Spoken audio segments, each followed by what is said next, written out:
হবিগঞ্জ সদর উপজেলার ৪ নম্বর পৈল ইউনিয়নের পশ্চিমপাড়া গ্রামের এই জরাজীর্ণ কুঁড়েঘরটি এখন তৃপ্তি ব্রহ্মচারী ও তার বিবাহযোগ্য মেয়ের একমাত্র আশ্রয়।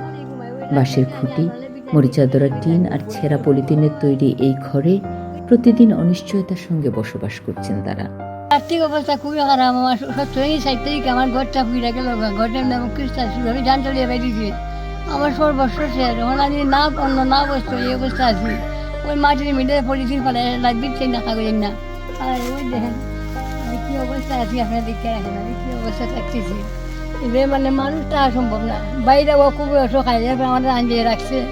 আমি বাইরে কোথাও বাইরে এরা বাইরে মারা গেছে। আগলে ডেকে এবার আমার আঞ্জিয়ে রাখছে, বাইরে আমার সুযোগ পারে। আমি বাইরে বেশ সৃষ্টি করলাম পারতেছি না, আমি কষ্ট করে চলতেছি। এবার বাইরে আমার দেখার বারে করে আমি তাদের মা নাই বাবা নাই, বা কারণ দেখেন আমার অবস্থা নেই। ঘুমাই বাড়িতে বিছনা নাই, ওই প্রতিদিন নিয়ে না পড়তেছি। এইভাবে আমার দিন আদি ভাগ করতেছি, একবেলা খাই 3 বেলা ঘুমাইতেছি। ছেলে নাই, স্বামী নাই, একটা মেয়ে নেই, অসহায়। আমার মেয়েটা অনেকে নির্যাতন করে, ঘরে ইটা দেয়, রাস্তাঘাট চলতে পারি না, আমার টিটকারি বিক্রি করে। আমি বৃষ্টি হলেই টিনের অসংখ্য ছিদ্র দিয়ে পানি ছুঁয়ে পড়ে ঘরে, ভিজে যায় বিছানাপত্র, কাপড় চোপড়, খাদ্য সামগ্রী। ঝড় এলেই আতঙ্কে নির্ঘুম রাত কাটে মামের।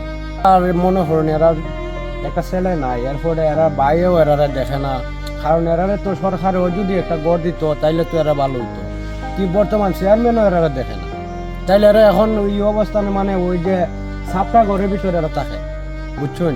কারণ আপনারা তো দেখতে আইতাছেন, এরপরও আমরা চেয়ারম্যানে তো অনেক কারণে গড় দিতেছে, কিন্তু বড় বড় মানুষ ছাড়া এরা দেয় না। এরা যদি এরার মতো মানুষে দেয় তাহলে এরা তো আর ফাইতো না, বুড়ো ফাইতো না। কারণ এরা তো 2 জন, আর বেটি যদি একটা ছেলে থাকতো তাহলে বেটি হচ্ছে দিনে ফাইতো। আমার কথা হলো ভাই, আপনারাও একটু দেখতে কথান যাতে এরা গড়টা পায় এই মর্মে। বৃষ্টি শুরু হলেই ঘুম আসে না, সারারাত মেয়েকে নিয়ে বসে থাকেন তিনি। ঝড় এলেই মনে হয় এই বুঝি ঘরটা ভেঙে পড়বে। তিনি চান মেয়েটাকে নিয়ে নিরাপদে বেঁচে থাকতে। তৃপ্তি ব্রহ্মচারী জানান, লাখাই উপজেলায় তার সংসার ছিল। একমাত্র মেয়েকে গর্ভে ধারণের পরেই রহস্যজনকভাবে নিখোঁজ হন তার স্বামী। পরে শ্বশুর বাড়ি থেকে বের করে দেওয়া হলে বাবার দেওয়া 3 শতক জমিতে এই ঝুপড়ি ঘর নির্মাণ করে বসবাস শুরু করেন তিনি।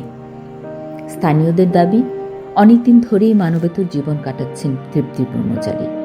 ব্যক্তিগতভাবে অনেকেই সহযোগিতা করলেও স্থায়ী সমাধান হয়নি। সরকারি আশ্রয়ণ প্রকল্প কিংবা কোনো মানবিক ব্যক্তি বা প্রতিষ্ঠানের সহায়তা পেলে বদলে যেতে পারে মা মেয়ের এই অসহায় জীবন। একটি নিরাপদ আশ্রয়, দুবেলা দুমুঠো খাবার আর মেয়ের সম্মানজনক ভবিষ্যৎ, এখন এটাই তৃপ্তি ব্রহ্মচারীর সবচেয়ে বড় স্বপ্ন। সমাজের বিত্তবান ব্যক্তি, জনপ্রতিনিধি এবং সংশ্লিষ্ট সকলের মানবিক উদ্যোগই হয়তো ফিরিয়ে দিতে পারে অসহায় এই পরিবারের মুখের হাসি।